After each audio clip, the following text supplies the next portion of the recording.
42.19 풀코스 마라톤을 무려 100회 넘게 이렇게 소화하셨다고 하셨는데 이렇게 뜨겁게 러닝에 빠지게 되신 계기가 무엇인지 궁금합니다. 사실 저는 뭐 달리기 이렇게 썩 좋아하는 스타일은 아니었는데요. 한 10여 년 전에 제가 일을 하다 보니까 심한 목 디스크를 좀 앓았습니다. 그래서 수술을 좀 해야 될까 걱정이 될 정도로 많이 눌렸었는데 저희 큰형의 계기로 우연히 좀 뛰게 되었죠. 근데 뛰다 보니까 증상도 좋아지고 수술할 정도의 그런 상태도 아니게 된 거죠. 그게 뭐 우연의 결과일지 달리기의 효과일지 뭐 정확하게 알 수는 없지만 여하튼 저한테는 좋은 결과가 있어서 꾸준히 달리기를 유지하게 되었고 또 달리다 보니까 이제 체중, 살도 좀 빠지면서 이제 바디 쉐입에 대해서 조금 자신감도 좀 생기고 가족력이었던 혈압이 이제 안정화가 되면서 약을 좀 끊게 되더라고요. 이제 그런 효과. 그리고 무엇보다도 달리고 나면 이런 성취감하고 이런 상쾌한 기분이 너무 좋습니다. 이제 그렇게 되면서 여지껏 달리기, 마라톤을 꾸준하게 유지하는 이유가 아닐까 생각해 보고 있습니다. 목이나 허리가 안 좋을 때 달리기를 해도 괜찮은 건가요? 이제 목, 허리 건강이 안 좋을 때, 그러니까 아주 급성기에는 사실은 달리기를 피하는 것이 좋습니다. 아무래도 달리기가 충격 운동이기 때문에 목, 허리가 아프고 뭐 신경 증상이 있거나 뭐 급성 통증이 있으면 이제 담당 전문의, 주치의를 찾아서 급성기에 대한 치료를 먼저 선행하는 게 우선이고요. 그래서 치료가 어느 정도 되고 증상이 좋아진 다음에는 이제 걷기나 뭐 수영, 뭐 자전거를 통해서 천천히 재활 운동을 시작하고 이제 이런 거에도 이제 통증이 없다 그러면 달리기를 그때 시작해도 좋습니다. 걷기나 달리기는 척추를 세우고 상하지를 움직이는 운동이기 때문에 척추 기립근이라든지 주변 조직의 혈액 순환이 좋아지기 때문에 반드시 척추 건강에 도움을 주고 있습니다. 사실 체중 감량에 대해서 관심이 있는 분들이 많으실 것 같아요. 어느 정도 구체적으로 그 체중 감량 수치가 어느 정도 되시는지랑 요게 변화가 얼마 만에 좀 나타나신 건지. 저의 경우는 이제 달리기 처음에는 한 80대 한 초반, 키가 한 175 정도 되거든요. 네, 맨날 앉아있고 일하고 뭐 수술하고 이러다 보니까 또 스트레스도 많고 많이 먹고 이러다 보니까 한 80을 넘었는데 달리기를 이제 꾸준히 하다 보니까 지금은 70 정도로 유지하고 있습니다. 한 10kg 정도 감량돼서 잘 유지가 되고 있고요. 이제 일반 사람들한테 적용을 할 때 운동을 정말 너무 안 했던 사람이 이제 달리기를 막 시작하면 효과가 굉장히 좋은 경우가 많습니다. 막 한 달 만에 살이 쫙쫙 빠지는 경우가 막 눈에 현저하게 보이기도 하는데요. 그런데 이제 운동량이 좀 너무 적거나 이제 달리기를 하고 너무 많이 먹을 경우에는 그게 좀 효과가 좀 더뎌서 한 6개월 지나고 나타나는 경우가 있습니다. 그리고 만성질환, 뭐 혈압이나 당뇨의 경우는 그 병의 경중에 따라 좀 다르기는 한데요. 그래도 1년 이상 꾸준히 운동을 한다면 혈압이나 혈당도 잘 조절되는 효과를 보여줍니다. 책에 보니까 그 러닝에 애프터번 효과가 있어서 굉장히 이런 다이어트나 감량 효과가 있다 말씀해 주셨는데. 먼저 이제 걷기나 달리기 같은 이제 유산소 운동을 시작하면 신체는 이제 폐를 이용해서 산소를 많이 들이마시면서 유산소 운동을 시작하게 되죠. 그러면서 이제 충분히 산소를 공급받으면서 지방이나 탄수화물을 이제 연소하면서 에너지를 쓰고 운동을 하는데 운동 강도가 최대 심박수의 한 80% 이상의 고강도 운동, 좀 힘든 운동을 하기 시작하면 신체는 산소를 충분히 들이마시지 못하면서 이 탄수화물을 분해해야 되기 때문에 부적절한 노폐물들, 즉 뭐 젖산이라든지 이런 기타 물질들을 이렇게 분비하면서 에너지를 소모하게 됩니다. 그래서 그 운동, 고강도 운동이 끝나고 나면 체내에 남은 이 부산물, 기타 노폐물을 제거하기 위해서 또다시 에너지, 칼로리를 소모해야 되거든요. 이 현상을 애프터번이라고 말씀을 드리고, 그러니까 쉽게 얘기하면 제가 운동이 끝났는데도 계속 열량을 소모하고 있다. 이렇게 생각하시면 될 것 같습니다. 그래서 달리기나 이런 유산소 운동을 좀 효율적으로 하려면 100 정도 운동을 했을 때 한 80% 정도는 편안하게 운동, 그러니까 유산소 운동을 하고 나머지 20%는 이제 전력 질주. 그러니까 심박수가 막 올라가게 전력 질주하면서 고강도 운동을 하면 운동이 끝나고도 이런 젖산이나 노폐물을 치우기 위해서 애프터번 현상을 일으키기 때문에 100을 운동을 해도 120% 정도의 칼로리를 소모할 수 있는 효율을 낼 수가 있는 거죠. 나이가 많고 좀 무릎이 약하신 분들도 많으신데 이런 분들은 러닝이 좀 위험할 수도 있다 이런 얘기가 있더라고요. 네, 맞습니다. 모든 운동은 자기 신체 능력에 맞게 하는 게 좋습니다. 뭐 하나가 좋다고 다 그걸 이렇게 맹신하고 밀어붙이면 반드시 부상이 오고요. 달리기도 이제 점진적으로 하면 이제 안전하고 좋은 운동인데 나이가 드시고 근력이 없고 처음 운동을 하시는 분한테 달리기를 권하는 건 좀 무리가 있습니다. 그런 분들은 처음부터는 이제 걷기라든지 수영, 실내 자전거를 통해서 천천히 운동 강도를 끌어올리시는 것이 바람직하다고 봅니다. 그럼 걷기를 일정 기간 정도 하면은 달리기로 좀 넘어가셔도 괜찮은 건가요? 그렇죠. 걷기만 하면 안 되고 이제 걷기와 달리기를 좀 섞어서 시간을 좀 벌어가면서 충분히 몸이 내가 달리기를 해도 어디가 안 아프고 좀 할만하겠다. 이런 느낌이 들 때 이제 달리기를 이제 연속적으로 늘려가시는 게 바람직합니다. 요즘에 그 슬로우 조깅도 굉장히 유행하던데 네. 이것도 좀 달리기의 일환으로 진행해봐도 괜찮아요? 슬로우 조깅도 이제 달리기 한 종류이긴 한데요. 이제 물론 처음 달리고 신체 능력이 약하신 분들한테는 도움이 될 수도 있습니다. 하지만 이제 슬로우 조깅의 단점을 좀 알아야 되는데요. 너무 천천히 뛰다 보니까 발이 지면에 오래 붙어 있는 지면 접촉 시간이 상당히 길어집니다. 그리고 짧은 스텝을 하다 보니까 발 앞쪽을 착지를 유도하게 되는데요. 이런 경우는 전족부 쪽에 족저근막염이라든지 아킬레스건염이 잘 생기는 경우가 있습니다. 그렇기 때문에 슬로우 조깅이 좀 안전하긴 하지만 이게 100% 안전하다고 맹신하고 무작정 슬로우 조깅만 계속 한다기보다는 뭐 걷기와 좀 섞어가면서 자신의 신체가 그런 운동에 적응할 시간을 충분히 벌어주는 것이 중요합니다. 실제적으로 요즘은 이제 슬로우 조깅이 유행이라서 저희 병원에도 이제 슬로우 조깅을 하다가 다치시는 분들이 꽤 종종 오기도 합니다. 마라톤이 위험한 운동이다. 이제 너무 오래 뛰다 보니까 건강에 오히려 해칠 수 있다. 이런 주장도 있더라고요. 이런 건 어떻게 보시나요? 네, 뭐 틀린 말은 아닙니다. 이제 모든 운동이 계속 제가 반복하는 얘기지만 자기 몸에 맞게 수준에 맞게 해야 되는데 마라톤 같은 경우는 42.19km를 뛰어야 되는 좀 힘든 운동이긴 하거든요. 근데 그게 자기 몸이 천천히 받아들여서 체형도 좀 변하고 심폐 능력도 좋아지고 에너지 대사도 늘고 그리고 근력도 좋아져서 그 거리가 부담이 없이 뛸 정도가 되면 마라톤은 그 러너한테는 좋은 운동이고 건강상, 정신적, 사회적으로도 많은 좋은 점을 줄 수가 있는데요. 운동을 안 하다가 갑자기 뭐 100일 만에 운동을 한다거나 요즘 이제 마라톤이 인기가 많다 보니까 TV 프로에서도 너무 짧은 기간에 그 연예인들을 좀 밀어붙이면서 마라톤을 시키는 경향이 있는데 사실 그런 경우는 위험할 수가 있습니다. 이 3, 4개월 만에 긴 거리를 뛸 정도로 몸이 변하기는 사실 쉽지가 않거든요. 혈관이나 이런 데 데미지도 받을 수가 있고요. 이제 그런 게 무서운 거지 장시간에 거쳐서 꾸준히 저 같은 경우는 이제 10몇 년에 거쳐서 한 100회 이상을 뛰었으니까 이렇게 오랜 기간 동안 자신의 신체를 잘 살펴보고 부담이 없게 점진적으로 늘려간다면 마라톤은 그렇게 위험한 운동은 아니라고 보시면 될 것 같습니다. 마라톤에 대한 오해가 이제 피부가 좀 많이 노화가 되고 하면서 이게 노화를 촉진하는 게 아닐까 이런 우려를 가지신 분들한테 좀 설명을 좀 해주신다면. 맞습니다. 마라톤 하면 많이 늙어 보인다나 늙어 보이기 때문에 안 뛸 거야 막 이러신 분들이 실제로 많은데 마라톤이나 달리기 내 건강상의 좋은 점을 보면 먼저 심폐 기능이 굉장히 원활해집니다. 그래서 심장과 폐가 강해지고 말초의 혈액순환이 원활해집니다. 그리고 내부 장기, 뇌라든지 간, 신장 같은데 혈류 공급이 잘 돼서 장기가 튼튼해지고요.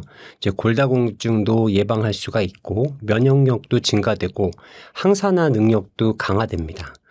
또한 어떤 연구 결과에서는 염색체 말단의 노화를 방지하는 텔로미어가 길어지는 효과를 본다고 합니다. 그러니까 이런 효과들을 종합해 보면 항노화 효과가 있는 거죠, 반드시. 하지만 이제 오랜 시간 밖에서 뛰다 보니까 자외선을 오래 쐬고 이래서 얼굴에 기미나 잡티가 생기고 좀 얼굴이 좀 거무틱틱해 보이고 뭐 또 정수리 같은 데 또 직사광선을 많이 쬐면은 약간 탈모도 진행을 하거든요. 그런 점. 또 그리고 과도하게 살이 빠지다 보니까 얼굴이 약간 주름져 보이는 거. 이런 것 때문에 좀 늙어 보이는 현상을 말하는데 이런 거를 이제 의학적 용어로 러너스 페이스라고 합니다. 그래서 요약하면 겉모습은 좀 늙어 보일 수 있는데 신체적으로 생리적, 세포적 레벨에서는 실제적으로는 건강해지고 있다고 보시면 됩니다. 그래서 이제 러너라든지 밖에서 오랜 시간 다른 운동을 하시는 분도 항상 이 자외선 차단을 위해서 선블락하고 모자 그리고 선글라스 같은 경우는 꼭 착용을 하시는 게 좋고요. 운동 직후에는 세정을 깨끗이 하고 그리고 충분한 영양 보충과 보습을 해준다면 이런 러너스 페이스를 예방할 수 있으리라고 생각이 듭니다. 달리기가 뇌운동이라는 말이 있던데 왜 그런 건가요? 맞습니다. 이제 운동 자체가 이 달리기가 머리를 좀 쓰기도 합니다. 이 두뇌 활동도 촉진을 좀 시키고요. 생리적으로 보면 이제 달리다 보면 머리 쪽으로 심장이 일을 많이 하기 때문에 혈류를 많이 공급하게 됩니다. 심장의 박출량이 세지기 때문에 머리는 위에 있잖아요. 이 중력을 거슬려서 피를 머리 쪽으로 뿜어야 되는데 많이 뛰다 보면 심장이 강해지기 때문에 머리 쪽으로 혈류가 더 원활하게 공급이 되겠죠. 그래서 혈류가 머리 쪽으로 가면 전반적인 뇌 기능이 향상됩니다. 피에는 좋은 물질들이 많기 때문이죠. 특히 감정과 집중에 해당하는 전두엽의 기능이 강화되고 기억을 담당하는 해마의 부피가 증가하여 치매 예방하는 효과가 있습니다. 또 BDNF라든지 세로토닌 같은 신경 전달 물질이 증가하여 세포의 기능 회복과 재생에 도움을 주는 것으로 알려져 있습니다.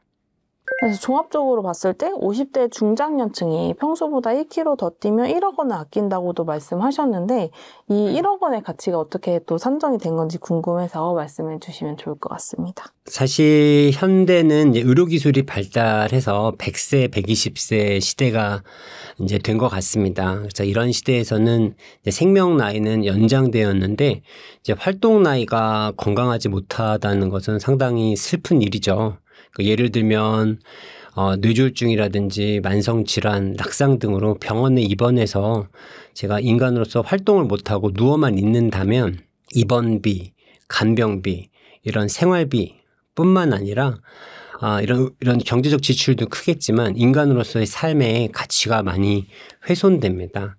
그래서 저는 이렇게 100세, 120대 시대를 맞이해서 가장 좋은 재테크 방법은 건강에 투자하는 것을, 즉 몸테크를 중요하다고 생각하는데요.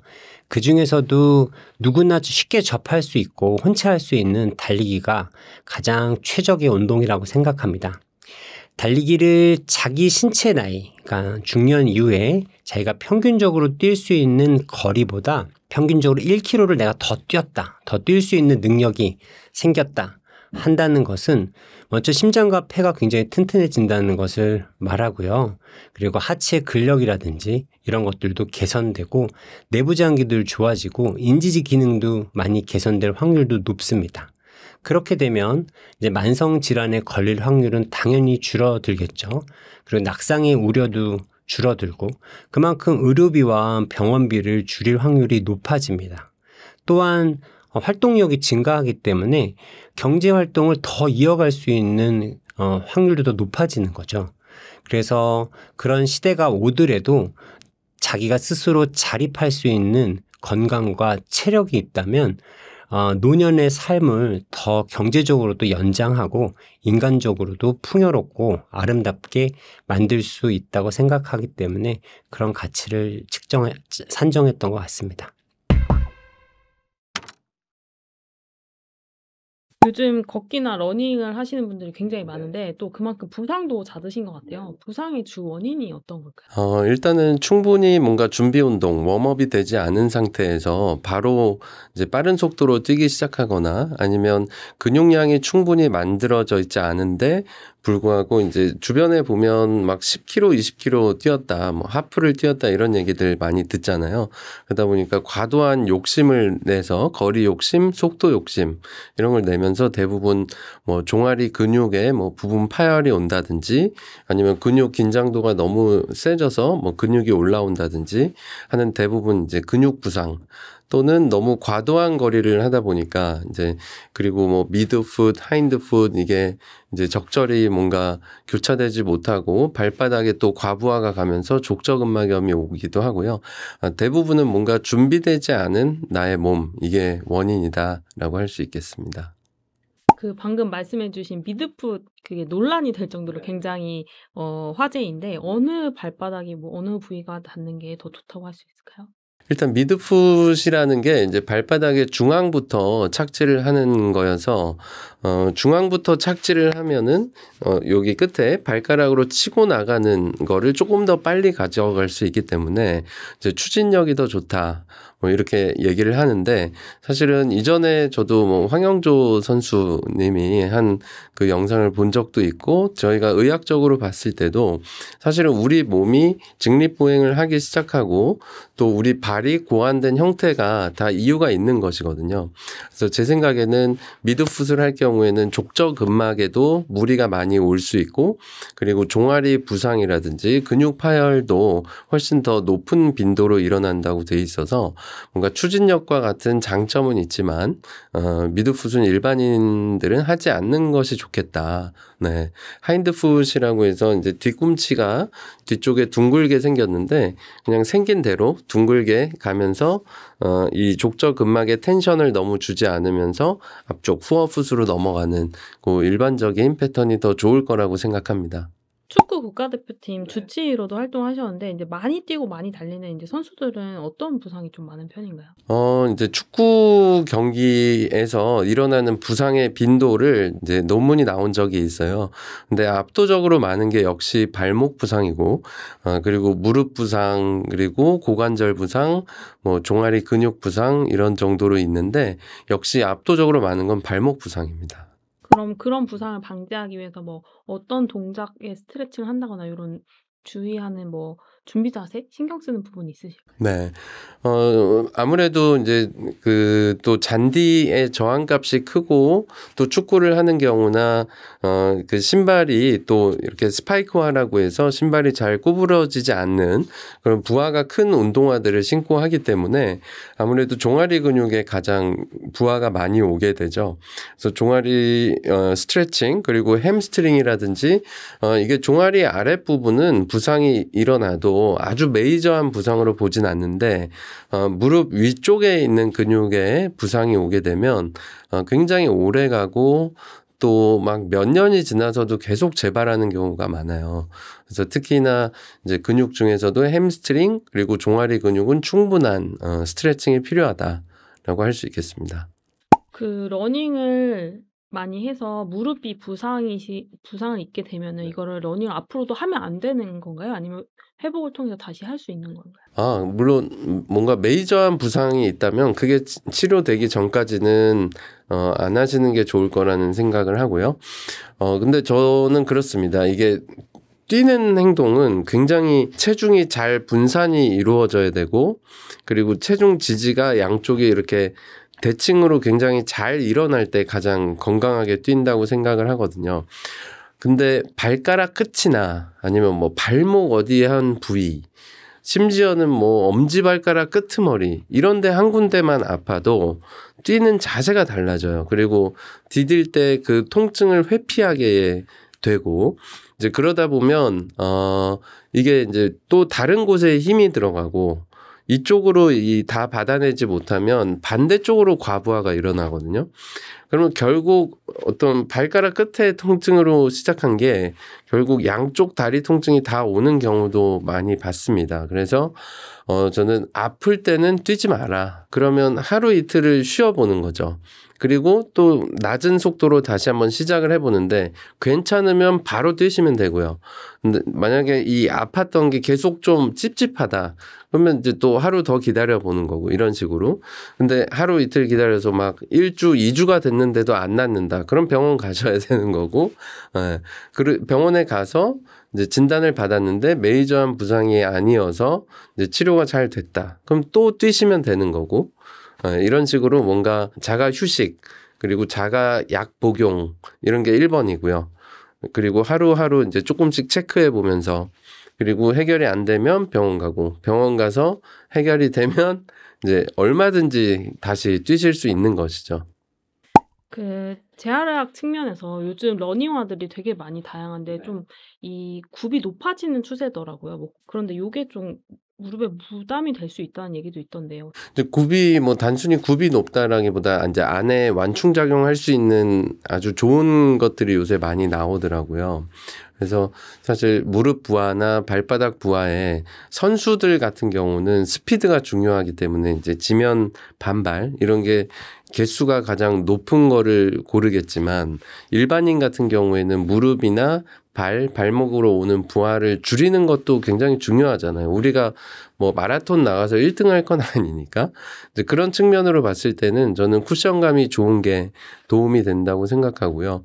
또 요즘 러너들 같은 경우에 굉장히 프로페셔널리티가 높아지셔서 카보나 신고 뛰시는 분들도 많거든요. 근데 사실 카보나는 조금 받아주는 쿠션 같은 것이 좀 약하기 때문에 이제 발이나 발목 그리고 무릎 통증이 좀 오시는 경우들이 있어요. 그래서 이제 카보나를 신고 뛰는 것도 너무나 멋있지만 내 몸에 잘 맞지 않는다면 그냥 일반적인 쿠션감이 좀 좋은 신발을 신는 게 낫지 않을까.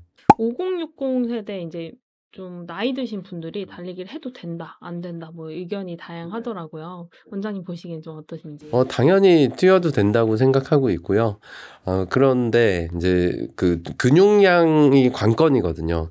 무릎을 둘러싸고 있는 대퇴사두근과 햄스트링 근육이 약한 분이 그리고 약간 과체중인 분이 만약에 근육량이 적은 상태의 과체중인데 어느 날 갑자기 뛴다.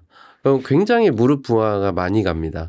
그러면 관절염 같은 것도 좀 굉장히 급속화될 수 있고 또 안 하던 거 하시면서 갑자기 무릎에 물을 차고 이런 분들도 많이 계세요.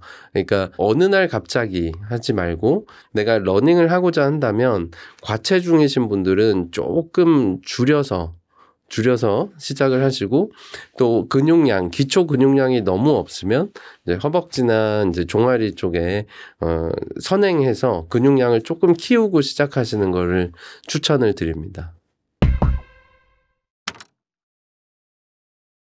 다이어트에 도움이 되려면 걷는 것과 뛰는 것 중에 어느 쪽이 더 사실 그 다이어트에 가장 효과적인 거는 인터벌 달리기라는 게 있어요. 어떻게 하는 거냐면 전속력으로 달렸다가 다시 천천히 뛰었다가 전속력 달렸다가 뛰었다가 요거를 교차해서 해주는 건데 뭐 여러 가지 프로토콜이 있지만 좀 현실적으로 가능한 게 1분 동안 조금 빠른 속도로 뛰고 3분 동안은 약간 빠르게 걷거나 아니면 가볍게 뛰는 정도이거든요. 일반인 기준으로는 6회 정도 반복하면 이제 6, 4, 24, 24분 정도가 되니까 인터벌 달리기가 열량 소모 다이어트에는 제일 좋다고 돼 있습니다.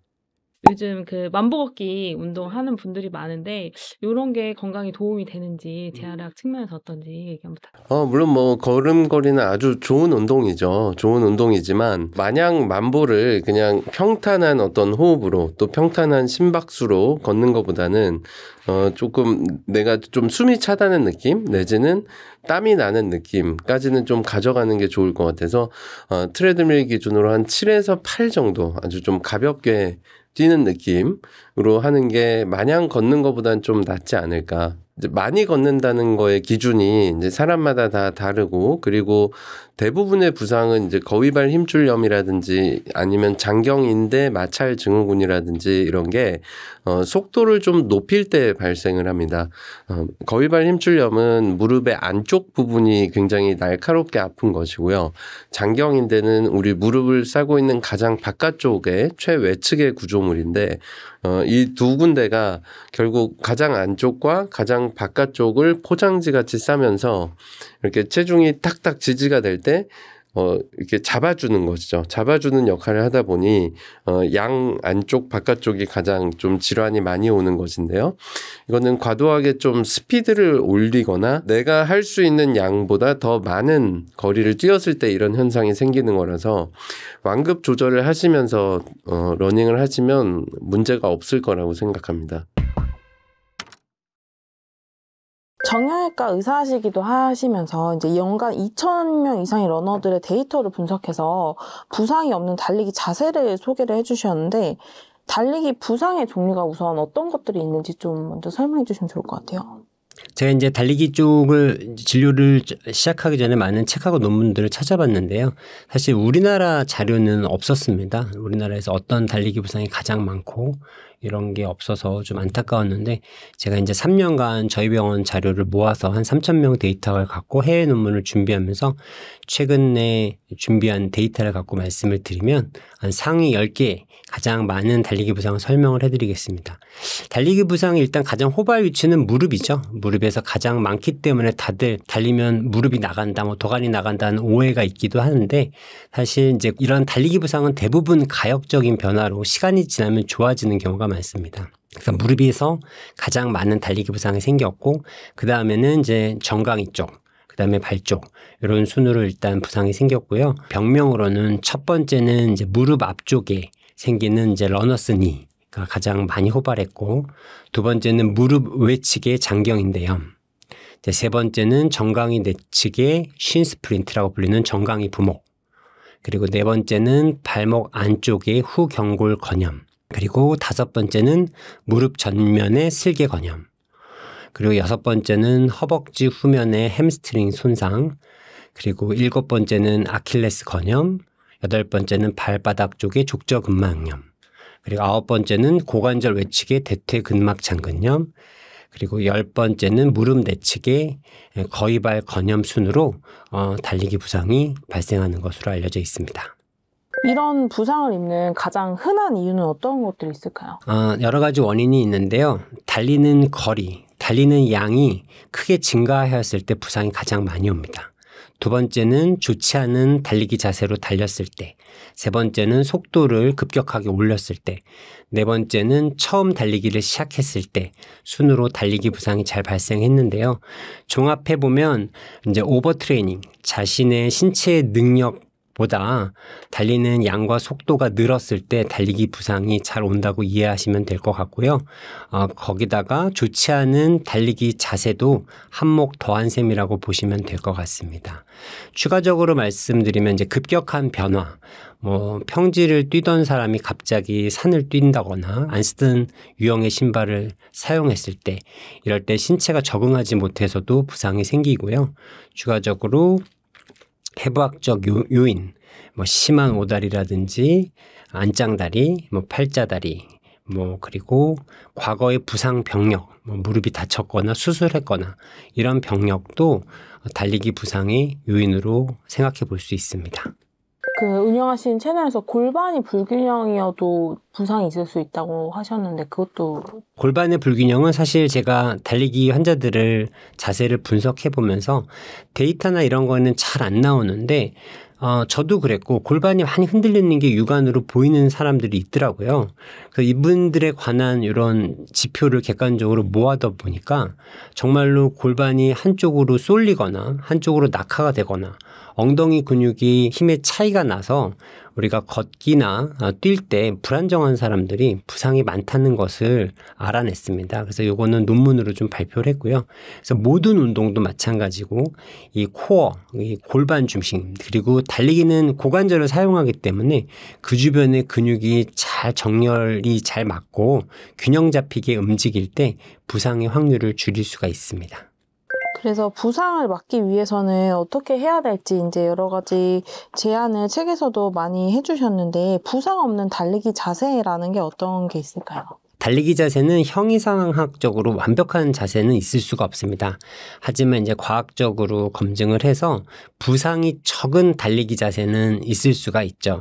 각 여러 가지 요소가 있는데 일단 척추 정렬 상태가 너무 앞으로 숙이거나 너무 뒤로 제쳐져도 부상이 오기 때문에 척추의 기울기 먼저 한 2도에서 4도 정도 살짝 앞으로 기울이시는 게 좋습니다. 그리고 두 번째는 이제 골반의 균형인데요. 요거는 사실 자기가 알지는 못합니다. 스스로 한발석이라든지 런지, 사이드 레이즈 이런 걸 통해서 내가 골반이 흔들리는지 불균형한지를 체크해 보시고 그런 경우는 이제 보강 운동을 하면서 달리시면 좋을 것 같습니다. 세 번째는 이제 고관절 움직임 각도인데요. 하체는 이제 고관절을 중심으로 이제 굴곡 신전을 사용하는데 대부분 한쪽만 쓰시는 경우가 많거든요. 뒤로 미는 경우가 많고 앞쪽을 안 쓰는 경우가 많은데 달리기는 일단 전신 운동, 전후좌우를 다 써야 되는 운동이기 때문에 앞쪽 근육을 좀 사용하시면 좋습니다. 그리고 착지 시 무릎 각도인데요. 착지할 때는 무릎이 너무 뻗정다리처럼 펴지면 충격을 완화하기가 어렵습니다. 그래서 착지할 때는 한 15도 정도 살짝 구부린 상태로 착지를 해야 충격을 흡수할 수가 있습니다. 그리고 착지 지점인데요. 착지 지점은 중심 착지라고 그래서 신체의 무게중심 아래 가장 떨어지는 게 부상이 적습니다. 이제 속도가 올라가거나 그러면 보폭이 커지면서 이런 오버스트라이드가 발생하는데 이런 경우에서도 부상이 올 수가 있습니다. 그리고 리듬 측면에서는 아무래도 느리게 뛰는 사람, 그러니까 케이던스라고 그러죠. 분당 스텝수가 너무 느리면 수직 진폭, 위로 뛰는 힘하고 보폭이 커지기 때문에 부상 확률이 높아지는데 초심자일수록 케이던스, 분당 스텝수를 175나 185 정도로 올려서 짧은 스텝으로 뛰시는 게 달리기 할 때 유리하다고 보시면 될 것 같습니다. 그 달리기 전에 책에 어떤 스트레칭을 해야 될지도 소개해 주셨는데 그 부상을 막기 위한 스트레칭도 몇 가지 소개해 주실 수 있을까요? 스트레칭은 사실 이제 달리기 부상을 막기 위해 중요합니다. 스트레칭의 이유는 웜업이죠. 몸이 열을 받고 달리기에 적절하게 달리기 전 상태로 몸을 만드는 건데 예전에는 정적 스트레칭이라고 해서 가만히 있어서 관절 범위를 막 늘리는 동작, 뭐 가랭이를 이렇게 막 찢어서 벌린다거나 과도하게 막 이렇게 젖혀서 스트레칭하는 이런 동작들을 많이 했는데 그런 경우는 이제 근육을 좀 찢어뜨리고 인대 접합 부위를 좀 벌려서 오히려 손상을 받게 됩니다. 그래서 실제적으로 운동을 할 때 힘을 못 쓰고 부상이 더 생기는 경우가 많아요. 특히 햄스트링 같은 경우, 햄스트링 스트레칭을 너무 많이 하다가 뛸 때는 힘을 못 쓰고 찢어지는 경우도 많아서 요즘은 그렇게 과도한 정적 스트레칭은 안 쓰고 국민체조 하듯이 동적 스트레칭, 가볍게 뛰면서 이렇게 동작을 한두 개 섞어서 이것저것 하는 동작들 있죠.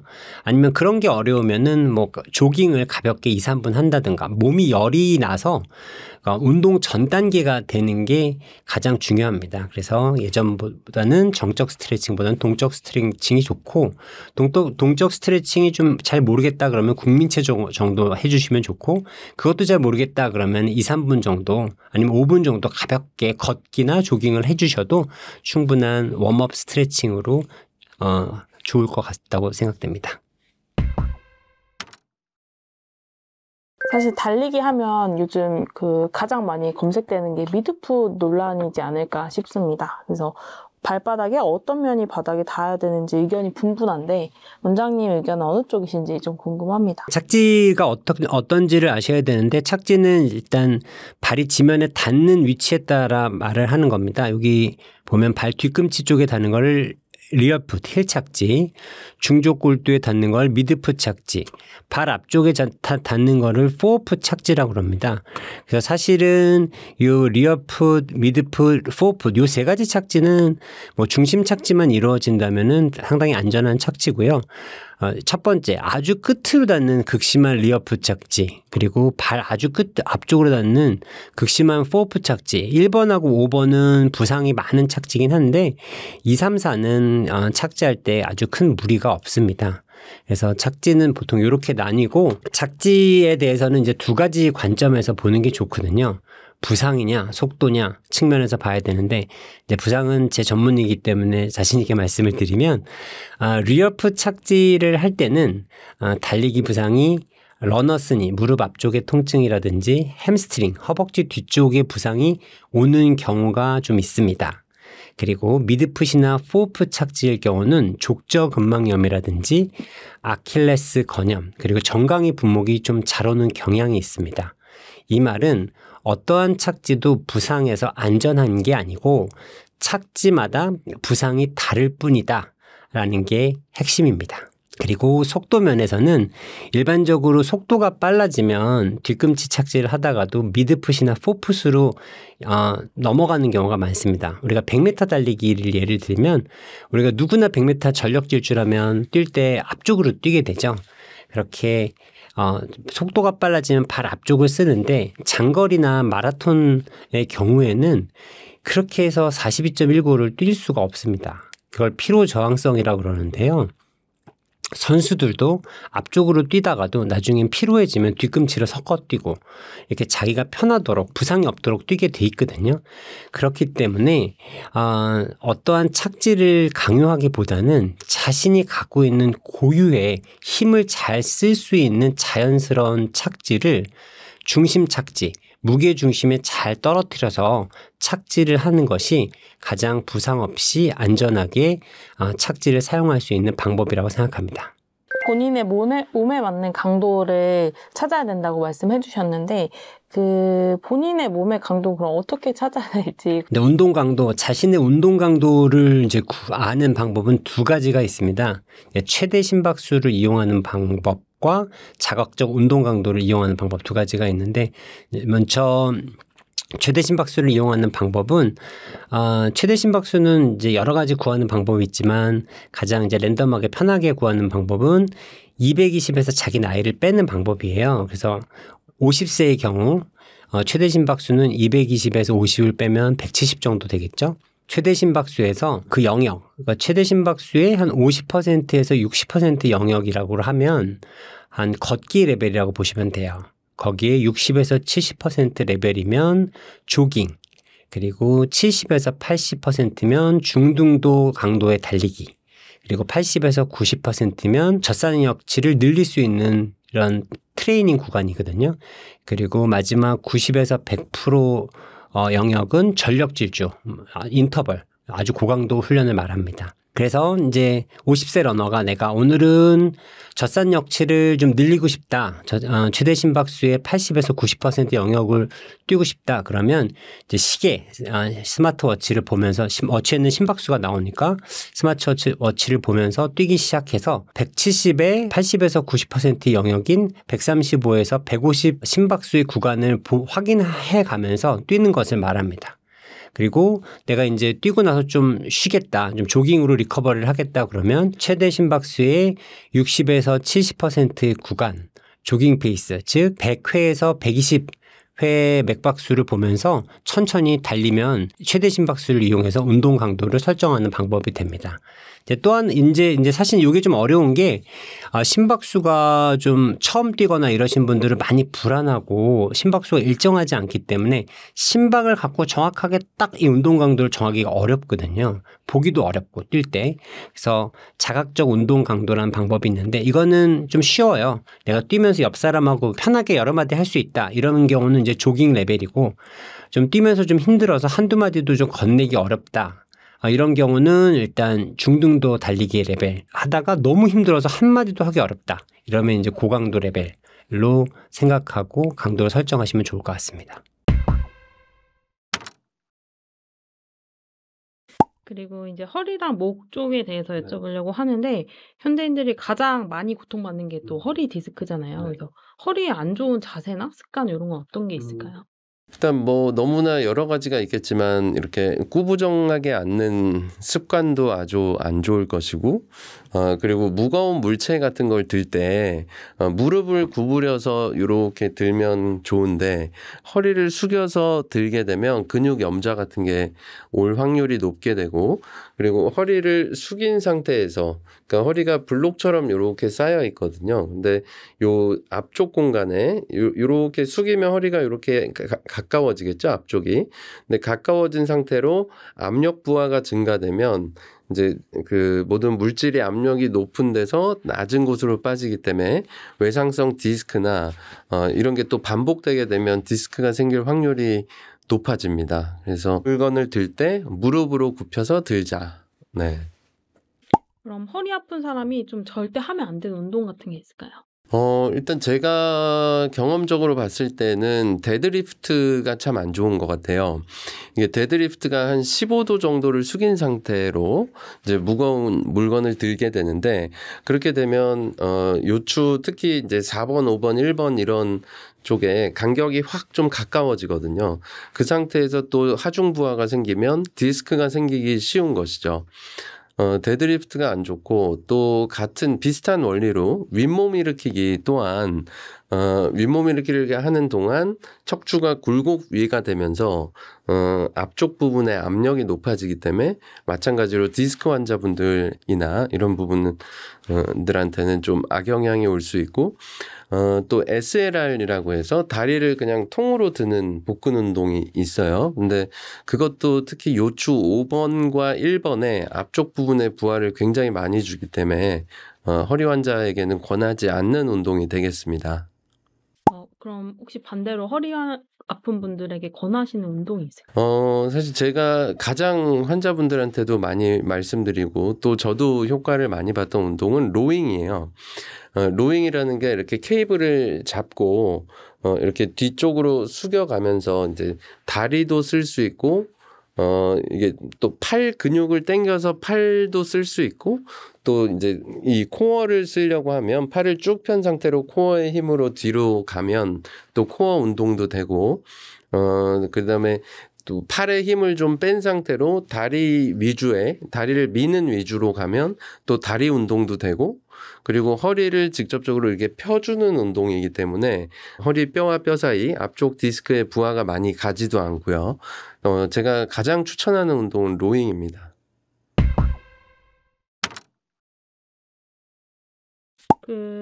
허리가 아프다고 다 병원에 가야 되는 건 아닐 것 같은데 병원에 가야 될 증상인지 아니면 단순한 통증인지 구분하는 방법이 있을까요? 허리 통증을 일으킬 수 있는 성분들 중에 근육도 있고 신경도 있고 뼈도 있고 인대도 있겠죠. 뭐 여러 가지가 있지만 사실 가장 흔한 허리 통증의 원인은 근육통이에요.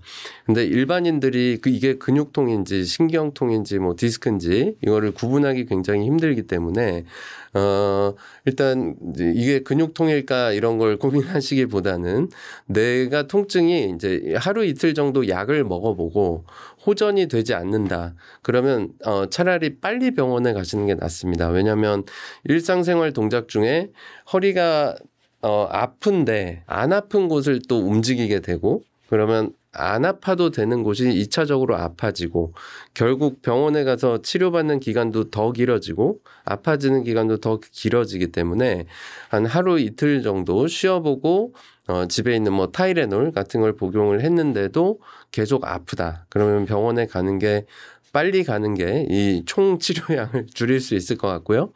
그리고 또한 단지 이제 뭐 후관절에서 오는 통증도 있고 근육에서 오는 통증도 있고 하지만 이게 내가 다리가 저리기 시작했다. 만약에 방사 통증이 생겼다.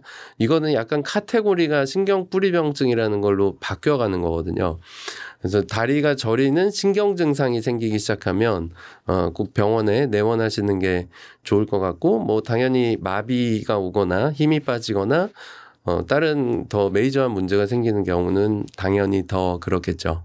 반드시 좀 수술을 해야 되는 통증 같은 게 있을까요? 제가 가지고 있는 관점은 일단 통증으로 인해서 10m 이상 걷기 힘들 때 그러니까 보행이 힘든 것이죠. 10m 갔다가 또 바로 쉬어야 되고 이 보행을 할 수 있는 거리가 점점 줄어서 그게 10m 이내로 들어오면 수술이 필요하다고 보고 있고 그다음에 제일 흔한 마비의 패턴은 족하수라고 해서 발목이 밑으로 떨어지는 현상인데 이제 이런 식으로 마비가 오기 시작하면 그거는 수술이 필요할 거라고 보고요. 그리고 허리 신경이 대소변을 관장하는 신경보다 더 윗 레벨에 있기 때문에 허리의 문제로 인해서 대소변에 문제가 생길 수가 있습니다. 변비가 있다가 갑자기 뭐 설사의 패턴으로 바뀌든 아니면 설사의 패턴에서 갑자기 뭐 변비로 바뀐다든지 아니면 요실금이 굉장히 심해진다든지 이런 대소변 장애가 오면 수술이 필요하다라고 할 수 있겠고요. 또한 뭐 이 기간에 따른 거는 사람마다 좀 다를 수 있겠지만 대체로 한 달 이상 내가 허리 통증 때문에 수면에 방해가 된다. 그러면 또 수술이 필요할 수가 있겠습니다. 원장님께서 그 성장 치료도 하고 계신 걸로 봤는데 사실 성장이 치료가 가능하다는 것 자체가 되게 또 새로운 분도 계실 것 같아요. 그래서 성장 치료의 개념이랑 또 아이들이 키를 키우는 방법이 어떤 게 있는지 설명 부탁드립니다. 사실 성장은 그냥 유전이거든요. 거의 99% 유전이다. 이렇게 보면 가장 정확한 얘기고요.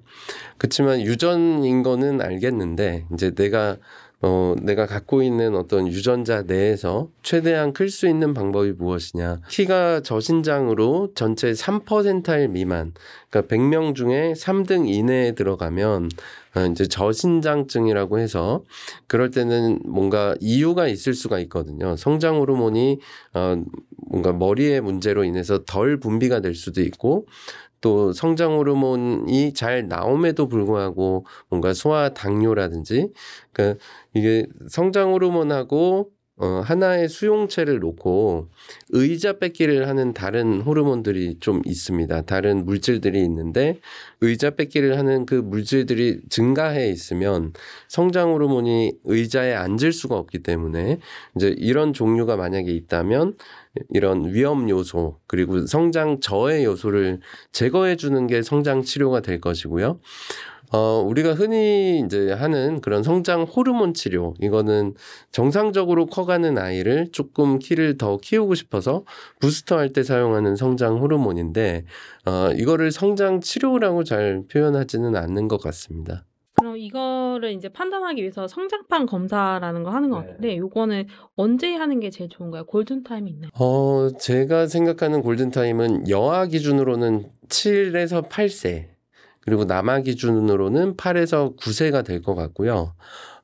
보통 사실 한 10살에서 11살 정도까지는 여자아이들이 키가 더 큽니다.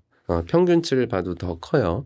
그래서 여자아이들이 더 빨리 크고 그리고 이제 초경이라든지 2차 성징이 또 오고 나면 뭔가 조숙 같은 거를 해결하기도 좀 힘들고 하기 때문에 여러 가지 치료적 옵션을 가지려면 여자아이들은 한 7, 8세가 적당할 것 같고 남자아이들은 그거보다 한 1년 정도 늦은 한 8, 9세 정도가 좋을 것 같고 그리고 어떤 키가 크는 패턴에 따라서는 1년에 6cm로 보는 경우도 있고 4cm로 보는 경우도 있는데 그 이상 성장하지 않을 때 또 체크가 한번 필요할 수 있을 것 같습니다.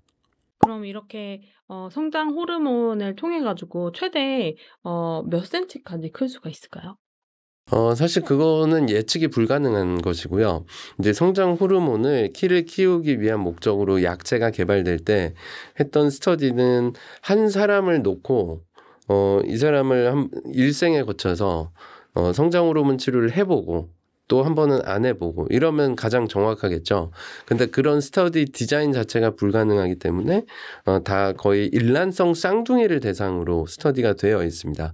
그래서 쌍둥이 A, B가 있는데 대부분 이제 통계적으로는 쌍둥이는 거의 비슷하게 크거든요. 근데 한 친구는 이 치료를 해보고 한 친구는 안 해봤을 때 얼마나 차이가 있느냐는 걸로 데이터를 보는 건데 그냥 유의미하게 큰다라는 것만 되어 있지 몇 센치가 큰다 이런 거는 사실 검증하기 힘든 영역인 것이죠. 혹시 이런 치료가 아니더라도 그 아이들 키를 크게 하는 데 도움이 되는 습관이나 운동 이런 게 좀 있을까요? 사실 키를 키우는데 가장 중요한 게 성장 호르몬이 정확한 타임에 많이 분비돼서 그게 최대한 수용체에 많이 부착되게 하는 게 가장 많은 숙제거든요. 그러려면 첫 번째 성장 호르몬의 피크 타임이 밤 10시에서 새벽 2시까지로 되어 있어요. 근데 요즘 아이들이 10시에 자나요? 잘 안 자죠. 그래서 잠을 그때 자라고 하는 건 조금 무리가 있는 것 같고 그래서 내 아이가 그냥 할 수 있는 한 최대한 좀 빨리 재우는 거 이게 1번이겠고 그리고 이제 너무 탄수화물 같은 걸 많이 먹으면 인슐린하고 성장 호르몬이 하나의 수용체를 놓고 이제 경합을 하기 때문에 인슐린이 너무 많이 분비되지 않게 탄수화물을 좀 줄여주는 게 좋은데 사실 아이들 같은 경우는 저 같은 경우는 너무 먹는 걸 제한하거나 이런 거에는 좀 반대이거든요. 하지만 야식에 대해서는 좀 얘기가 다른 것 같아요. 밤 10시가 넘었는데 야식을 먹는데 차라리 돼지고기나 단백질을 먹어라 이렇게 얘기를 하고요. 10시가 넘었는데 라면을 한 그릇을 먹는다. 그럼 굉장한 탄수화물이 복용이 되기 때문에 성장에 좀 방해가 될 것 같아요. 그래서 탄수화물을 줄여라. 그리고 야식을 줄여라. 이것도 다 못하겠으면 야식 중에서 탄수화물을 줄여라. 이게 좀 좋은 방법이 될 것 같아요. 그 나이 들수록 사실 성장이 되는 건 아니지만 그래도 근육이 나이 들수록 더 중요해진다고 요즘 많이 나오는데 노후화를 좀 지연하고 노후에 좀 꼭 해야 되는 운동이나 습관은 어떻게 있을까요? 노화를 지원하려면 제일 중요한 게 이제 그런 근육량이거든요. 근육량이 근감소가 계속해서 진행이 되기 때문에, 그리고 근감소가 진행되면 근육이 둘러싸고 있는 관절, 특히 무릎이나 발목 같은, 그리고 특히 고관절 같은 체중 부하 관절은 관절의 부하가 훨씬 더 높아집니다. 근육이 마치 갑오처럼 관절을 둘러싸면서 관절, 연골이 받아내야 될 일을 근육이 다 대신 해주고 있는데, 그 근육량이 줄면 연골의 부하가 계속 더 심해지는 것이죠. 그래서 근육량을 유지하는 게 가장 중요하지 않나 싶은 생각이 들고, 사실 거창하게 이제 연세가 많으신 분들 뭐 헬스장 가서 뭔가를 해보려고 하시는 것도 너무 보기 좋습니다. 근데 가장 간편하게 할 수 있는 계단 오르기, 예를 들어 집이 10층이다. 그러면 처음에는 한 9층에서 내리는 거죠. 한 개 층만 해보고, 내가 할 만하면 내일은 8층에서 내려서 2개 층만 해보고, 그 다음에는 또 3개 층, 이런 식으로 점진적으로 늘려가는 계단 오르기가 굉장히 좋은 것 같고요. 돈도 안 들고 어차피 가야 될 집에 가고 조금 일찍 내려서 다리 근육 만들고, 참 좋고 편리한 운동인 것 같습니다.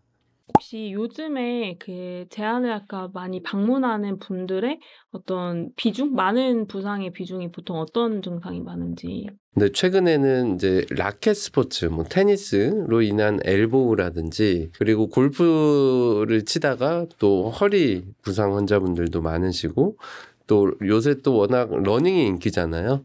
그래서 러닝을 또 과도하게 하시다가 무릎 통증, 골반 통증, 또 발목 통증, 그런 환자분들 많이 오시는 것 같아요. 책에 보니까 초보자를 위한 트레이닝 프로그램을 자세하게 몇 분 뛰고 몇 분 걷고 이렇게 소개를 해주셨더라고요. 그래서 요거에 대해서 그 연습 프로그램 좀 소개해 주시면 좋을 것 같습니다. 초심자 같은 경우는 달리기와 걷기를 섞어서 하는 게 안전합니다. 그래서 점진적으로 총 달리기 양을 증가해서 나중에는 연속 달리기로 도전하는 게 가장 이상적인데요. 제가 권하는 4주 코스를 얘기를 하면은 이제 워밍업을 하고 처음에 1분 정도 걷고 2분 정도 뛰고 이런 것을 처음에 한 8회 정도 반복을 합니다. 운동은 주 3회 정도면 적절하고요. 그래서 한 주를 운동을 하고 그 다음 주에는 달리기를 2분 뛰고 한 2분 걷고 이렇게 해서 총 6회 정도를 진행을 하고 그 다음 주에는 또 달리기를 좀 늘려야겠죠. 한 3분 뛰고 2분 걷고 그래서 횟수는 좀 줄여서 한 6회 정도. 마지막 주에서는 이제 5분 달리고 2분 걷기를 5회 정도.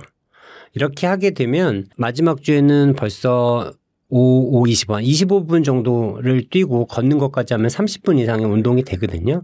이제 이거를 이제 마지막 주가 끝난 다음에 연속으로 한번 시도를 해보는 겁니다.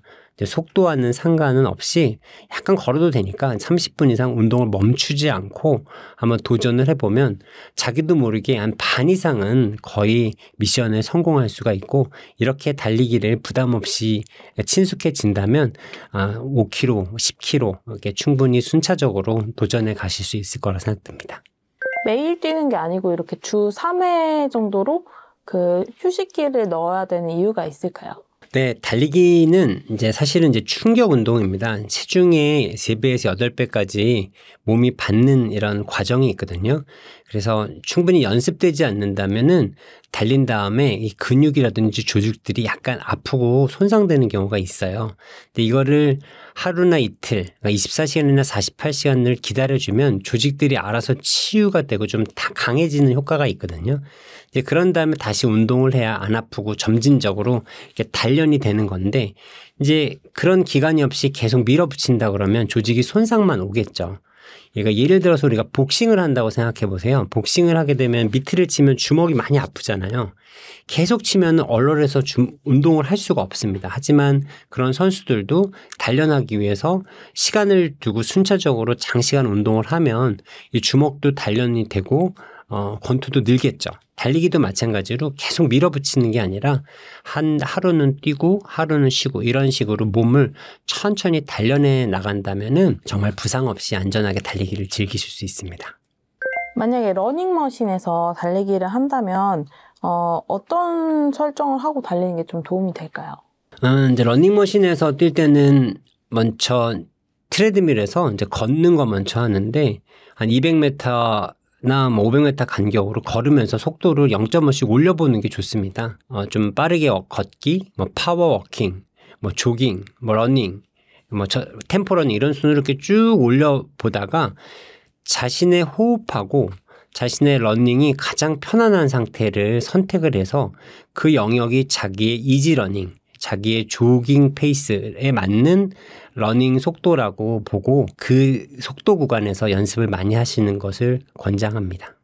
아까 풀코스 마라톤 준비 같은 경우는 3, 4개월만으로 부족하다 하셨는데 올해 만약에 처음 달리기 시작했다면 풀코스를 목표로 잡는 거 한 어느 정도 기간을 두고 잡는 게 좋을까요? 네, 그 문제가 제가 책에도 쓴 내용이고 가장 중요한 내용인데요. 그러니까 우리나라가 이제 달리기가 이렇게 인기가 있는 게 사실 이제 코로나 이전에는 별로 없었어요. 이제 코로나 이전에는 다른 운동이 인기가 많다가 이제 혼자 하는 운동 중에서 달리기가 인기가 많아졌고, 제가 그 당시 책을 달리기의 모든 것을 냈을 때는 달리기 자체에 대한 이런 위험성이 상당히 사람들이 인식이 달리기만 해도 무릎 나간다, 안 좋다 이런 인식들이 많고 왜 뛰냐 막 이랬는데 이제 지금 이제 달리기에 대한 인식이 좋아졌잖아요. 그래서 누구나 뛰니까 이제 마라톤이 이제 또 마라톤은 위험하다. 마라톤 왜 뛰냐? 마라톤은 이제 극한이다라고 자꾸 생각을 하는 거예요. 이게 이제 해외 같은 경우 가면 마라톤은 누구나 다 할 수 있는 대중적인 스포츠로 다 자리를 잡았거든요. 그래서 이제 그런 인식의 전환이 필요한데, 하지만 물론 이제 마라톤을 할 때는 이 짧은 기간이 필요하지는 않아요. 이 장시간에 거쳐서 이제 점진적으로 이제 마라톤을 습관화들이고, 그러니까 마라톤 체형이 되고 에너지 대사가 좋아져야 되고 하체 근력이 좋아져야 마라톤을 완주할 수 있는 거거든요. 근데 그런 시간을 제가 보면은 우리가 일을 해야 되기 때문에 매일 운동하는 건 힘들죠. 그래서 주 3회 정도가 적당합니다. 약속도 있고 그러기 때문에 그렇게 되고 점진적으로 거리를 늘려야 되죠. 그래서 42.19를 한 번에 뛸 수 있는 연습을 한번 해야 되는데 0에서 시작하더라도 이제 주말에 10% 정도 거리를 늘린다는 가정하에 계산을 해보면 한 7개월에서 적게는 길게는 한 1년 이상은 기간이 소요가 됩니다.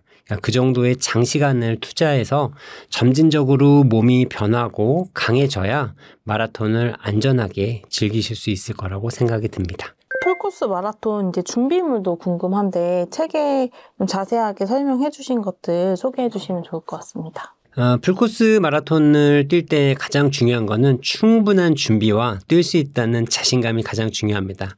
그 다음에는 새로운 신발이 아니라 연습 때 꾸준히 사용했던 러닝 슈즈를 착용하는 게 좋습니다. 그리고 자신의 페이스와 심박수, 컷오프 시간을 보기 위해서 시계, 스마트워치가 필요하고요. 자외선으로부터 몸을 보호하기 위해서 모자나 선글라스도 필수입니다. 또 순환물을 넣기 위해서는 레이스 벨트가 필요하고요. 마라톤 뛸 때 칼로리를 보충하기 위해서 에너지 젤이라든지 캔디 등도 준비하는 것이 좋을 것으로 생각됩니다. 뛰면서 그런 걸 먹는 이유가 있을까요? 마라톤은 이제 30km 이상을 뛰죠. 30km 이상을 뛰면 체내의 탄수화물 주로 이용을 해도 한 저장량이 30km 지나면 다 고갈이 됩니다. 그러면 이제 지방을 끌어다 써야 되는데 지방이 효율이 낮고 상당히 지방 대사를 하기가 어렵거든요. 많이 연습이 되지 않으면. 그래서 중간중간 당분을 섭취를 해줘야 연료를 계속 보충해 주는 거죠. 그러면 마지막 구간 30km를 넘어서도 체내 에너지를 효율적으로 사용하면서 지치지 않고 뛸 수 있는 비결이 되기 때문에 에너지 젤이나 캔디 등을 섭취하는 이유입니다. 100회 넘게 풀코스 대회를 출전하시면서 정말 다양한 러너분들을 이제 마주하셨을 텐데 좀 가장 연세가 많으신 러너분은 몇 세 정도까지도? 주말마다 열리는 공원사랑 마라톤에 나가보면은 70세, 80세 노인분들이 한 뭐 400회, 500회 이상 완주하면서 마라톤을 즐기시는 모습을 흔히 많이 보고 있습니다. 근데 그분들한테 한번 여쭤보면은 다 이런 얘기들을 하세요. 지금 자신하고 친했던 어렸을 때 친구들이라든지 고등학교 동창들은 뭐 간병생활, 투병생활 하거나 돌아가신 분들이 많다. 마라톤을 나와야 자기와 비슷한 연배가 활동적이고 이야기할 수 있는 친구들을 만날 수 있다. 다 이렇게 말씀을 하더라고요. 자, 그런 거를 봤을 때 이게 마라톤이 꼭 위험한 운동이 아니라 꾸준히 잘 해나간다면 이 노인의 삶을 더 건강하게 만들 수 있고 이 나이의 한계를 뛰어넘을 수 있는 유일한 운동이 아닐까 이런 생각을 한번 해보게 되었습니다. 여러 대회 중에서 좀 가장 추천하는 풀코스 마라톤 대회가 있다면 어떤 게 있을까요? 제 개인적인 주관입니다만 국내에서는 동아마라톤하고 JTBC 마라톤을 추천합니다. 동아마라톤은 우리나라 유일의 플래티늄 대회로 역사와 전통을 자랑하죠. 광화문에서 시작해서 종합운동장으로 끝나는 코스인데요. 광화문을 지나서 시청, 청계천, 남대문, 흥인지문, 그리고 군자교, 어린이대공원, 마지막에 서울대교를 지나는 코스는 평지이면서 도심을 관통하기 때문에 기록도 내기 좋고 아주 상쾌한 코스입니다. 그리고 11월에 열리는 JTBC 경우에는 이제 상암 종합운동장에서 시작해서 종합운동장, 잠실로 끝납니다. 그러면서 양화대교, 마포대교, 잠실대교, 다리를 3개나 건너요. 그러면서 한강 주변을 경관을 관찰할 수도 있고 그리고 도심을 관통하기 때문에 짧은 시간에 다 볼 수 있는 거죠. 그런 코스로 젊은이들한테 아주 인기가 많은 코스 중에 하나입니다. 그 외에는 저는 이제 대구 마라톤하고 경주 마라톤 그리고 춘천 마라톤을 추천하고 싶습니다. 최근에 또 화제인 게 마라톤 참가비가 막 60만 원이 넘는다 이렇게 알려져서 좀 이슈가 되고 있는데 실제로 가격이 이 정도 하나요? 실제적으로 한 4, 50만 원 되는 경우는 우리나라는 없고요. 외국 해외 좀 비싼 마라톤 같은 경우는 뭐 3, 40만 원 하는 경우도 있다고는 합니다. 하지만 우리나라는 아직 한 10만 원 정도가 참가비로 알려져 있고요.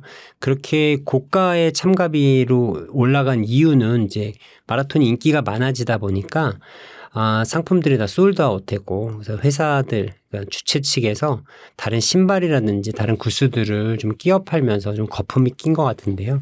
아직까지 그 정도 가격은 아닙니다. 네, 목 디스크도 고통받는 분들이 많은데 목 디스크 있으실 때 좀 좋은 자세나 뭐 운동이 있을까요? 목 디스크가 있는 대부분의 분들은 이렇게 목을 이렇게 축 늘어뜨리고 있다는 특징이 있어요. 이제 그렇게 되면 사람마다 그 축 늘어뜨렸을 때 이 머리 전체가 걸쳐지는 경추의 번호는 다 달라요. 근데 뭐 예를 들어 이렇게 했는데 경추 5번과 6번 사이에서 머리 무게를 딱 걸치고 있다. 그러면 계속 같은 부하가 몇십 년간 지속되는 거거든요. 이제 그렇게 되면 시간이 흐르면 반드시 디스크로 바뀔 수밖에 없고 이렇게 이제 거북목을 한 채로 장시간 뭐 컴퓨터를 한다거나 이런 자세가 제일 안 좋을 것 같고 여기서 턱만 좀 당겨주면 되거든요. 턱을 당기고 목의 뒷근육에 약간 힘이 들어가는 느낌만 가지시면 요렇게 해서 엑스레이를 찍으면 요렇게 할 때보다 훨씬 더 C커브가 예쁘게 만들어집니다. 그래서 턱을 좀 당기고 뒷근육에 약간을 수축력을 느끼면서 앉는 자세가 좋다. 그리고 또한 이제 날개뼈 뒤쪽에 있는 근육들이 뭐 능형근이라든지 중부승모근 이런 근육이 있는데 그 근육들이 제대로 일을 하지 못하는 분들이 상부승모근이나 경추부 근육이 약해지세요, 대부분. 그래서 날개뼈 운동을 많이 하는 것도 하나의 팁이 될 수 있을 것 같습니다. 테이블을 이렇게 높이 들어서 좀 목을 이렇게 위로 향하게 하는 그런 기구들이 있는데 그런 것도 도움이 될까요? 그거는 이제 유럽에서도 현재 많이 쓰고 있는데 스탠딩 체어라고 해서 이제 계속 그 척추 각도 조금 더 세우고 그리고 이제 경추 각도 이렇게 뭔가 위에서 조금 내려다 볼 수 있는 이런 환경을 만들어 주는 것인데 그게 처음 생길 때는 오래 앉아 있는 게 허리에 안 좋기 때문에 이제 조금 이제 서서 일하는 패턴을 가져가자라고 해서 저는 굉장히 도움이 된다고 보고 있습니다. 그리고 목 디스크 때문에 담이 오거나 두통이 심한 분들이 어떤 치료가 가능할까요? 사실 목 디스크 때문에 두통이 오는 경우는 우리 그 경추에서부터 4번을 기점으로 해서 4번 신경은 승모근 쪽으로 평행하게 가고요. 5, 6, 7, 8은 등 그리고 팔 밑으로 내려가고요. 경추 3번 위로는 위로 올라갑니다. 그래서 사실 경추성 두통이 있는 분들은 경추 4번 위쪽에 디스크가 있으신 분들이 꽤 많으세요. 그거는 경추성 두통이라고 하고 이런 경우에는 말 그대로 경추를 치료해줘야 두통이 좋아질 것이고요. 그리고 또 편두통의 패턴 중에 이제 경추성 두통 말고 이 주변 승모근이라든지 이 두피를 둘러싸고 있는 요 뒤통수에 있는 근육들도 있고 이 근육들이 짧아지고 뭉치고 경직되게 되면 후두부로 가는 머리로 가는 신경이 근육에 또 압박이 될 수 있어요. 그래서 이럴 때는 근육의 과긴장을 풀어주기 위해서 이제 보톡스로 근육을 좀 이완해주는 치료를 시행을 하기도 하고요. 같은 두통이라는 단어 안에 굉장히 비슷하지만 다른 원인이 있기 때문에 그 원인에 맞게 치료를 하는 게 가장 중요할 것 같습니다. 베개 많이 찾으시잖아요. 목 디스크 있는 분들이 좀 어떤 베개가 저도 이제 베개에 굉장히 관심이 많아서 예전엔 제가 베개 회사를 차려볼까 하는 생각도 했었어요. 그리고 저도 이런 거 저런 거 다 써봤는데 이게 낮은 게 좋다, 높은 게 좋다 이런 거 별로 무의미한 것 같더라고요. 그래서 제가 예전에 이제 베개 회사를 한번 만들어 볼까 해가지고 이제 3cm서부터 3cm, 5cm, 7cm, 9cm 그리고 뭐 오목한 거, 볼록한 거 다 만들어 보고 적용을 해봤는데 그 사람마다 경추 구조가 좀 다르고 잠을 자는 습관이 다르다 보니까 그냥 내가 이거를 해보고 가장 편안함을 느껴지는 베개가 가장 좋은 베개다. 그래서 이거를 딱 뭐 어떤 베개가 좋다라고 얘기하기가 굉장히 힘든 것이더라고요. 그 목 디스크의 그 대부분이 이제 뭐 사무실로 인해서 뭐 사무실 업무로 인해서 많이 오실 것 같은데 그거 외에도 좀 이유가 되는 경우가 있을까요? 좀 특이한. 그 운동을 하실 때 오버헤드 운동을 하시는 분들 있잖아요. 이런 운동을 하다가 이게 피곤해지면 이거를 이렇게 승모근과 목 근육을 사용해서 들어 올리시는 거예요. 그러면 여기 입장에서는 얘는 별로 일을 안 해도 되는데 덩달아서 일을 하면서 여기 근육이 확 경직돼서 오시는 경우도 있어요. 그리고 이제 직업적으로도 이렇게 치과 의사 선생님들이 굉장히 많으신데 치과 의사 선생님들이나 아니면 미용사 분들처럼 팔을 이런 자세로 계속 장시간 하셔야 되는 분들도 이제 어깨가 피로해지기 시작하면 이렇게 이제 승모근을 끌어다가 쓰고 또 마찬가지 원리로 이제 이렇게 사이드 라테럴 옆으로 올리는 운동을 반복하시다 보면 이 승모근이 굉장히 열일해야 되는 상황이 오는 것이죠. 그러면 이제 덩달아 근육이 경직돼서 경추 주변 근육이 확 경직이 오는 경우도 꽤 많습니다.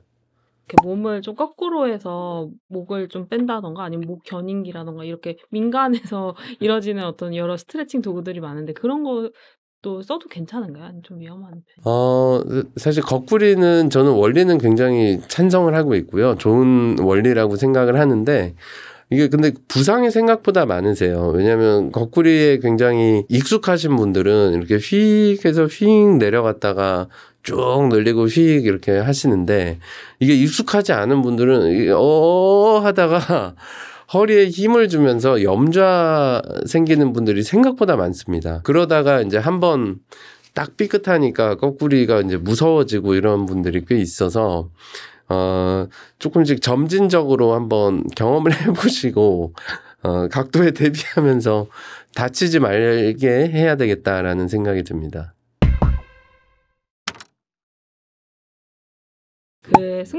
오른 쪽 근육이 뭐 우울증에도 연관성이 있다 이런 말씀 해주셨는데 어떤 내용인지. 그 부분은 이제 직접 연관이 있는 것은 아니고, 그 두통이 있는 분들이 이제 이 두통이 어디서 오는지를 모르는 경우가 굉장히 많아요. 왜냐하면 저희 파트에서 보고 있는 이제 승모근 경직에 때문에 이제 전체 후두부 근육 그리고 관자놀이 쪽 근육이 경직되면서 오는 후두신경통이란 카테고리는 사실은 배제 진단이란 진단을 하는 영역이거든요. 이게 무슨 말이냐면 이런 패턴의 통증이 있는데 그래서 머리를 검사해 봤어. 근데 머리도 이상이 없대요. 머리 뭐 MRI랑 뇌혈관 검사상 이상이 없대요. 그리고 또 턱관절이 아파서 또 치과에 가서 파노라마 CT를 찍었는데 치과에서 이상이 없대요. 그리고 눈이 아파. 그래서 안과에 가서 안압을 측정했는데 안압도 정상이라고 합니다. 이렇게 되면 이것도 아니고 이것도 아닌데 나는 왜 계속 두통이 있을까 하면서 또 타이레놀을 먹어도 듣지도 않고 이제 그러다 보니까 전반적으로 이 두통이 안 겪어본 사람은 잘 모를 정도로 굉장히 극심하거든요. 이 두통이 계속되니까 이게 이제 우울증의 사이클로 빠지는 거죠.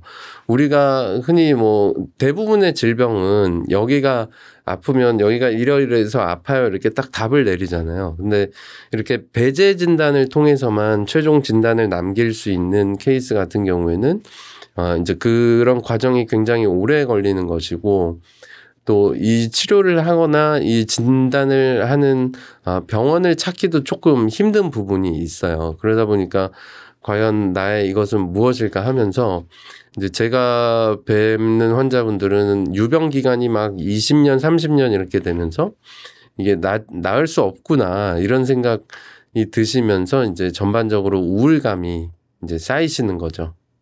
그럼 그런 분들이 승모근 뭐 보톡스나 이런 치료를 받으면 조금 해소가 되시는 편인가요? 제가 치료를 한 데이터로는 10명 중에 9명은 거의 좋아지시는 것 같고 이게 갖고 있던 어떤 근육의 경직도, 긴장도가 너무 높은데 처음에 그게 확 해소가 되면 엄청 기뻐들 하세요. 그래서 이제 저도 이 치료를 하면서 저도 놀랄 정도로 굉장히 효과가 좋아서 환자분들한테 도움을 드리고 있다고 생각을 하고 있습니다. 러닝화도 지금 러닝 인기에 맞물려서 굉장히 인기가 많아지고 있는데 어떤 러닝화가 좋은 러닝화인가요? 맞습니다. 이제 러닝화 저도 사실 고민이 많이 되고 너무 이제 이 매스컴이라든지 홍보 뭐 이런 것들이 많기 때문에 보면 다 좋아 보이죠. 이쁘고. 그래서 어떤 거를 신어야 될지 가격도 천차만별이고 상당히 고민이 많은데 일단 러닝화를 논문에도 나와 있습니다. 러닝화를 선택할 때 가장 중요한 3가지 기준. 요거를 꼭 갖고 흔들리지 말고 선택을 하면 좋을 것 같습니다. 제가 말씀드리는 3가지는 첫 번째 신었을 때 발이 아픈 곳 없이 편안해야 됩니다. 두 번째는 가벼운 이런 느낌이 좀 있어야 되고요. 마지막으로는 신고 살짝 뛰어봤을 때 쿠션감이 좋아야 됩니다. 이 3가지 모두 다 주관적인 거거든요. 이런 주관적인 만족도가 높아야 자기한테 좋은 신발입니다. 그래서 신발의 구매평이라든지 후기들을 잘 읽어보시고 어떤 신발을 선택을 해서 직접 매장에 가서 꼭 한번 테스트를 해보고 신어보시는 것을 추천드리고 있습니다. 요즘에 카보나가 인기인 것 같은데 카보나가 인기인 이유가 있을까요? 카보나는 이제 신발, 미드솔에 카본 플레이트를 탑재한 이 신발을 말합니다. 이 신발은 신체가 낙하할 때의 충격 에너지를 앞쪽으로 가는 반발 에너지로 바꿔서 쉽게 착지할 때의 충격 에너지로 신발의 카본 플레이트가 앞으로 밀어주는 이렇게 편안하게 앞으로 나갈 수 있는 그러니까 에너지 효율과 속도를 높일 수 있는 신발이죠.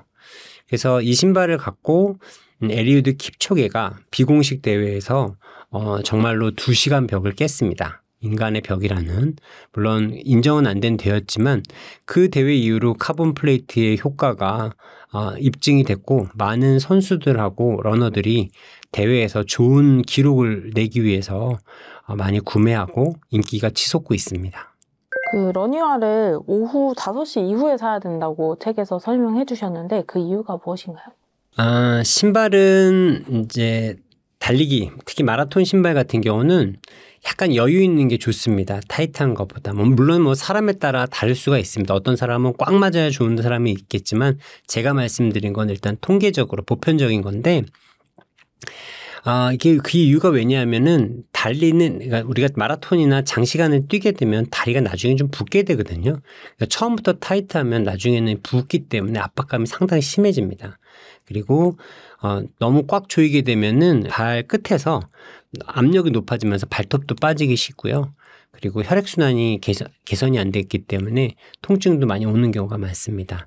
그렇기 때문에 약간 여유 있는 게 좋은데 우리가 신체는 자고 나면 다 약간 줄어들어 있죠. 붓기도 개선되고 그래서 활동을 해야 발이 좀 붓는데 보통 일반적으로 활동을 하고 오후 시간이 돼야 발 사이즈가 자기 발이 좀 나오는 경우가 많기 때문에 너무 이른 시간에 사면 너무 작은 신발을 살 수 있는 확률이 높기 때문에 약간 오후 시간에 사는 것을 저는 권해드리고 있습니다. 비싼 러닝화도 굉장히 많아졌잖아요. 그래서 비쌀수록 정말 더 좋은 건지 또 적정 가격대는 얼마인지 좀 궁금합니다. 우리가 일반적으로 비싼 식당에 가면은 맛있다고 느끼지 않나요? 물론 반드시 그런 건 아니지만 비싸다는 거는 좋은 재료라든지 이런 것들이 많이 들어갈 수 있는 확률이 높아지죠. 고가의 신발일수록 좋은 재료라든지 성분을 넣기 때문에 가격이 뛰는 경우가 많은데 사실 좀 조심해야 되는 게 요즘은 좀 거품이 많이 꼈습니다. 메이커의 거품, 디자인의 거품이 있기 때문에 정말 성능 대비해서 좀 허황되게 비싼 신발도 꽤 많거든요. 그래서 이럴 때 정말 중요한 거는 구매평하고 후기인데 잘 읽어보시고 신발에 따라서는 5만 원짜리의 신발도 잘만 선택한다면 자신한테는 고가의 신발 이상의 가치와 성능을 내기 때문에 발품을 팔고 많은 정보를 얻고 많이 신어본다면 정말 자신한테 경제적으로 큰 부담이 없이 좋은 신발을 선택할 수도 있습니다. 좀 선호하시는 신발 브랜드가 있으실까요? 저는 개인적으로 나이키 매장이 집에 가까워서 가서 자주 신어보고 그쪽 신발을 시도를 해보다 보니까 그 나이키 계열을 좀 많이 신는 것 같습니다. 혹시 선생님이 소유하신 가장 비싼 운동화도 공개가 가능할까요? 그냥 일반적인 카보나인데요. 카보나들 가격이 보통 한 30만 원에서 35만 원 선이거든요.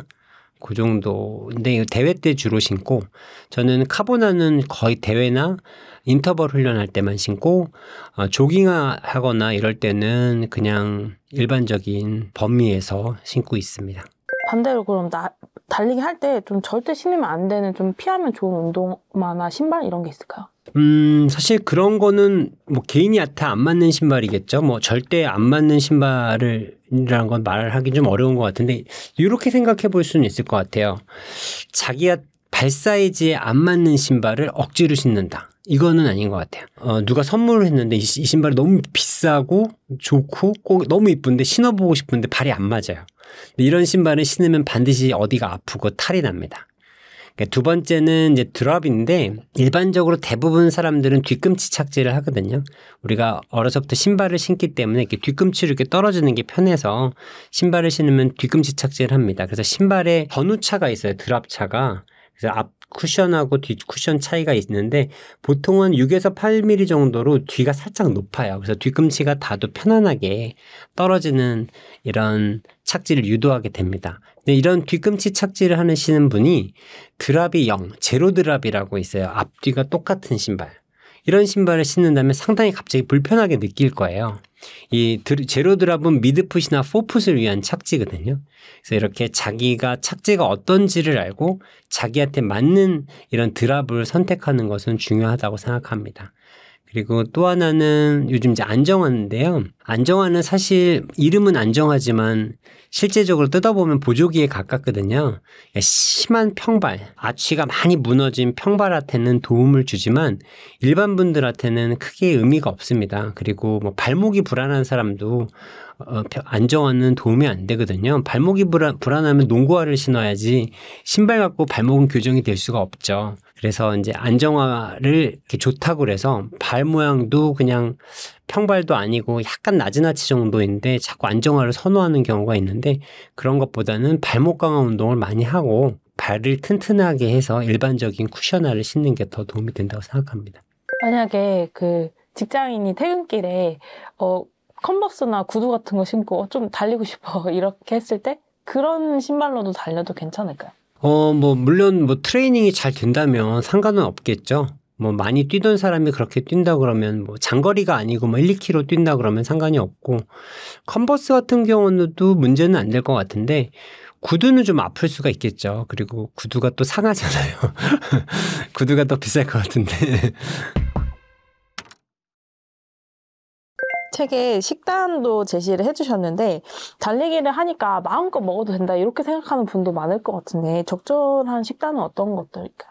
맞습니다. 이제 달리기가 아무리 좋은 운동이라도 모든 운동에는 기본이 있죠. 운동하는 것 이상으로 많이 먹으면 체중 조절이 어렵습니다. 그래서 달리기도 마찬가지인데요. 적절한 운동량에 맞춰 식사를 하는 것이 중요한 게 첫 번째고요.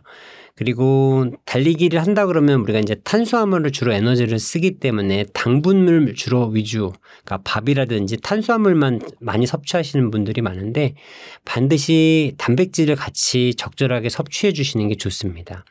그래서 권장하는 탄수화물은 kg당 5g이고 단백질은 kg당 1.2g 정도를 권합니다. 그래서 성인 70kg 기준으로 했을 때는 햇반 한 5개 그리고 닭가슴살 100g 한 3덩이 정도가 총량이거든요. 이거를 적절하게 3끼로 나누면 아침에 밥 하나, 닭가슴살 하나 정도의 육류 그렇게 3끼를 먹고 중간에 반찬으로 야채와 과일을 적절하게 섞어서 섭취한다면 러너로서 가장 균형 잡힌 식단이 되리라고 생각합니다. 영양제도 좀 보강을 해주는 게 좋다고 하셨는데 어떤 영양제들이 도움이 될까요? 그러니까 저는 이제 영양제 같은 경우는 따로 남성 종합 비타민 하나 정도만 챙겨 먹습니다. 그 외에는 이제 음식을 통해 섭취를 하려고 노력을 하는데요. 반드시 섭취해야 되는 비타민은 전반적인 에너지 대사에 관여되는 비타민 B는 달걀 정도로 섭취가 가능하고요. 항산화 작용하고 피로 회복에 좋은 비타민 C는 과일이라든지 파프리카, 그리고 뼈의 건강에 해당하는 비타민 D는 우유, 그리고 헤모글로빈의 원료가 되는 철분은 붉은 육류, 그리고 경련을 막는 마그네슘은 아몬드나 시금치, 세포의 전해질 균형에 도움을 주는 칼륨은 바나나 등으로 섭취가 가능합니다. 방금 육류도 그런 말씀하셨는데 채식을 하시면서 달리기를 하는 건 그럼 좀 위험할 수도 있을까요? 사실 채식을 하면서 달리기를 한다. 근데 채식은 칼로리가 아니죠. 채식은 사실은 파이버는 칼로리가 아니거든요. 그래서 채식만을 하게 되면은 칼로리를 어디서 얻어와야 되는데 체내의 칼로리를 분해해서 달리는 수밖에 없거든요. 그렇게 되면은 나중에는 심한 체중 감량이 생기고 각종 장기라든지 근육 같은 데가 많이 부상을 입을 수 있을 것 같습니다.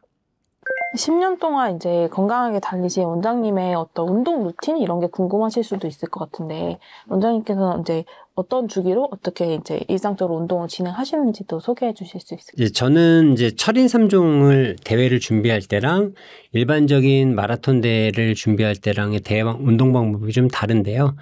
이제 루틴은 이제 하루에 최소 2시간 운동, 주말은 조금 3시간 정도 운동하는 게 기본이고요. 점심시간에는 주로 웨이트 트레이닝을 주로 합니다. 그리고 저녁 시간에 달리기와 자전거를 번갈아 가면서 주로 하고요. 주말에는 마찬가지로 장거리 달리기와 자전거 이렇게 번갈아 하는 게 일반적인 루틴입니다. 그리고 이제 철인 3종을 할 경우 대회가 있다 그러면은 수영을 어떻게든지 아침에 넣어서 아침, 점심, 저녁을 이렇게 3가지를 하려고 노력을 하는데요. 사실 하루에 3번 운동하는 건 좀 쉽지가 않아서 철인 3종 대회가 잡히면 체중이 좀 더 많이 빠지는 경향이 있습니다. 이거 그럼 하루도 안 빠지고 매일 운동하시는 건가요? 그러려고 노력은 합니다. 그러려고 노력을 하는데 인간인지라 꼭 그렇게 되지는 못하고 하지만 하루에 1시간은 최소 하는 것 같습니다. 대신에 충격 운동, 달리기를 하면 그 다음날은 달리기를 가급적으로 안 하고 달리기를 하면은 자전거나 수영을 주로 좀 하고 이렇게 충격 운동과 비충격 운동을 섞어서 몸에 부담이 안 가게 계속 꾸준히 하려고 노력을 하고 있습니다. 그리고 이제 나이가 이제 50이 넘었기 때문에 이제 근력 운동의 중요성을 깨닫고 웨이트 트레이닝은 가급적이면 30분이라도 꼭 넣고 있습니다.